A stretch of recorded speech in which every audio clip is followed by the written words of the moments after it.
As we know, April is Autism Awareness Month. Around 1% of the world's population is on the autism spectrum in some form, myself included. I was diagnosed with Asperger's syndrome at a very young age, and it's never been something I've tried to hide. It doesn't define me, but it's part of who I am.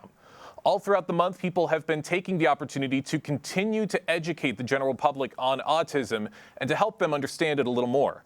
Joining me now on the Splash Live is Chaturi Edrisinha, an associate professor of human development and child studies with Oakland University. Chaturi, good morning. Hi, Jake. Good morning. Really happy to have you with us and very excited to be getting into this conversation. First and foremost, what first inspired your interest in autism and human development, and how has your perspective evolved over the years?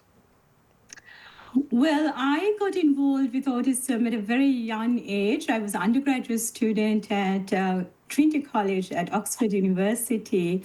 And my professor in experimental psychology asked me if I would work with a young man that he knew. And not knowing anything and being very young, I said yes. And it turned out that this young man had autism, but severe autism. And he was nonverbal. And I had no idea about autism, but I started talking to him and trying to work with him, and I wasn't getting anywhere. And I realized very quickly that I needed to build some kind of relationship with him. And I'm very short, and he was very tall. And we decided that we'll play basketball, so he'll have some success. And it went really well. We were able to connect, and I really just fell in love with the field, and I saw some real results with real people, which was very different to working with, pigeons. So I realized that this was definitely my passion, and it's been such a joy. I've been working in the field for about 25 years now. Wow, and it's clear that all of that passion and hard work has been put to great use. How do you approach teaching students about autism in a way that goes beyond textbook and truly builds empathy and understanding? That's a great question, Jake. So Oakland, we have a master's program in special education, and it's a program where students can graduate with a master's in autism spectrum disorders, as well as receive some certificates in autism. And so it's really important for us to make sure that our students have an experiential learning component. So we do a lot of work with the teachers who are already teaching in the classrooms across the state of Michigan in special ed and autism classrooms. So they're already working with persons with autism and on children and families. So we try to kind of do a lot of fieldwork experience. We use a lot of videos and things like that. And we have people coming in and just connecting with families. So that's been one way to kind of approach the spectrum through life stories, through research and writing. Of course, all very impactful ways to understand people, understand what they're going through. Can you talk about the diversity of the autism spectrum and why it's important to avoid these one-size-fits-all assumptions? That's a fantastic question, Jake. And as you know, I think one of the misconceptions of autism is that it's kind of almost this dichotomy of either very high-functioning savants like people where they have extreme knowledge and kind of in a very specialized area, or they are nonverbal and very low cognition. And this is not the case. Autism is a spectrum. So you have everyone in that spectrum. It's a wonderful umbrella. You have everyone from that savant, which is very rare, to people who are functioning regularly in society. They may be married, they may be your banker, and they may be able to have really wonderful jobs and integrate well with society, but they still have those social deficits. to someone on the other side of the spectrum where they are struggling. And then you have average folks out there who have autism and they need a little bit of support, perhaps a lot of support in social skills, and then moderate supports in cognition. That's absolutely right. There are very different forms of autism. You see it everywhere. I have a more high-functioning form of autism, but I still have some issues here and there perceiving social cues, and that can sometimes trip me up a little bit, but I've learned to navigate it very well. And you touched on this just a little bit ago. What role do cultural perceptions and family dynamics play in how autism is understood and supported? Oh, I believe that culture plays a massive role in autism and the perception of autism. In some communities, even in the United States, it's still very taboo to speak about autism. And in others, it's purely seen through either a medical lens or a spiritual lens. So you have this kind of family dynamics and family values playing a huge role. Also, in immigrant and multilingual households, it's really difficult to kind of navigate that diagnosis and understand what types of services to provide families whose cultural understanding of autism may somewhat differ from the clinical understanding or our current perspective of autism, which is, of course, growing and always changing. But to kind of approach that from a cultural framework is really important. So we try very, very hard to understand the perspective of the family and to kind of meet the family where they're at instead of trying to dictate our values. So support is really important, but we need to kind of build trust with those cultures and different cultures and perspectives. Absolutely. Getting the family's perspective is very, very important, and support is the most important thing. For those just joining us right now on the Splash Live, we have Oakland University Professor Chaturi Edrisinha, Associate Professor of Human Development and Child Studies, joining us right now on the Splash Live for Autism Awareness Month. And Chaturi, what are some practical steps that the average person can take to be more inclusive and supportive of autistic individuals in their community? That's another great question. I think we can start by listening. That's really important, without judgment and without assumptions. And also without the assumption that you need to fix something. So again, meeting the person where they are, and also not having a lot of pressure or on the kind of societal understandings of what communication may look like. Lots of times, one of the co-diagnostic features of autism is that persons with autism may not be comfortable making eye contact, for example. So those little small things can make a huge difference. And if you are a neurotypical, then not putting that kind of pressure on someone to make direct eye contact with you and kind of sustain that would be a good starting point.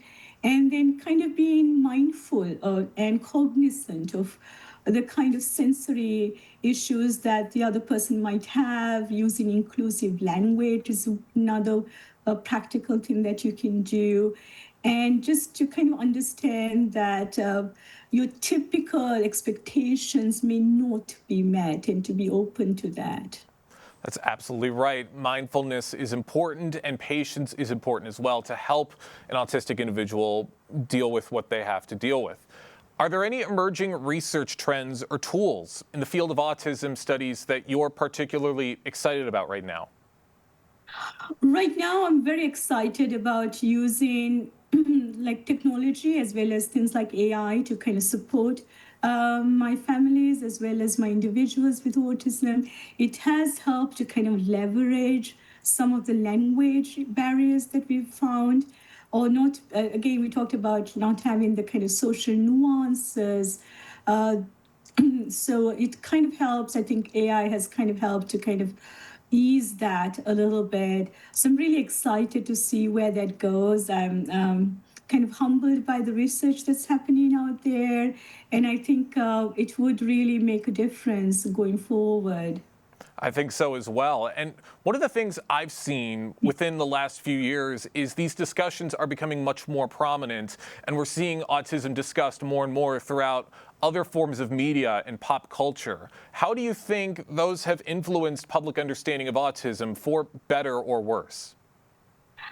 Um, it used to be that a lot of the media coverage of autism, like, for example, the Sherlock Holmes, when you have Benedict Cumberbatch or Sheldon Cooper in Big Bang Theory, they tend to kind of portray a very high functioning savant type of autism.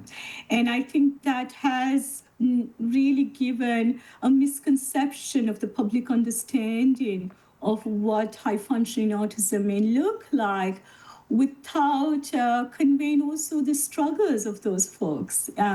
So I think that has changed somewhat in the last few years. We've seen things that are just a little bit more, I guess, prevalent in the public. So you have a lot of other countries also really putting out fantastic stuff, like a lot of the K-dramas. The Korean movie network has done some fantastic stuff where they're really looking at a more nuanced understanding of autism and portraying that on screen, not just the kind of hypergenius savant autism. So there's some stuff on Netflix, I think, like The Good Doctor, or It's Okay to Be Not Okay. I think there was another one, I think, Extraordinary Attorney Woo. Not that I'm trying to highlight those particular ones, but they tend to portray a little bit more nuanced approach to autism, where they're portraying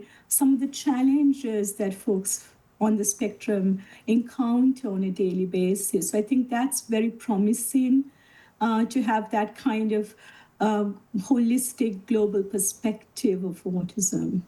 All fantastic examples, and I've seen some examples even through other mediums like reality TV. One of my favorite shows, Survivor, there was an incident a couple weeks ago with a contestant who was who has autism, who was dealing with an episode in the middle of a challenge and was getting very overwhelmed. And when she had achieved it, there was a very beautiful moment with another castaway who was helping to calm her down and to help her through her episode. So I think you're absolutely right. We are seeing much more high-profile awareness of autism, and it's being executed beautifully. Chaturi, I got a couple more quick questions for you before we let you go. During Autism Awareness Month, what messages or actions do you hope people will reflect on or take with them throughout the rest of the year? I think awareness is a good starting point, but we really do need action. I really hope that people start advocating for more accessible environments, including inclusive employment, livable wage, and things like lifelong support, with the understanding that persons with autism need to be met where they're at. And so I'm hoping that we really come together in a call of action and not move away, not just from symbolic gestures, but to a place where we can sustain efforts for persons with autism and improve their quality of life and meet them where they're at in those needs.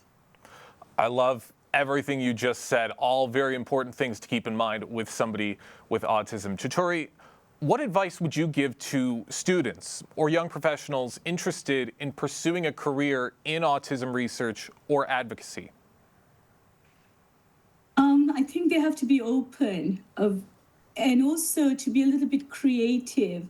It used to be that if you were interested in working with the disabilities and developmental disabilities, you go either into neuropsychology or you go into special education or you become a clinician in terms of getting a degree in behavior analysis and supporting kids with autism as well as adults in those kind of narrow fields.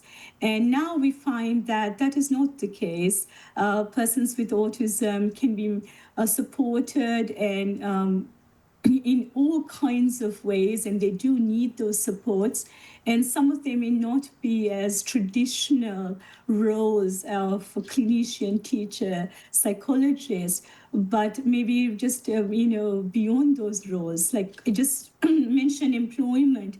I think we really need that kind of advocacy in employment, in transition, especially also for adults with autism in terms of like living independently. And we haven't really thought about what those supports might look like. And I think we've really come to a place in our understanding as well as our advocacy where those issues are really things that we need to start talking about and making some real changes.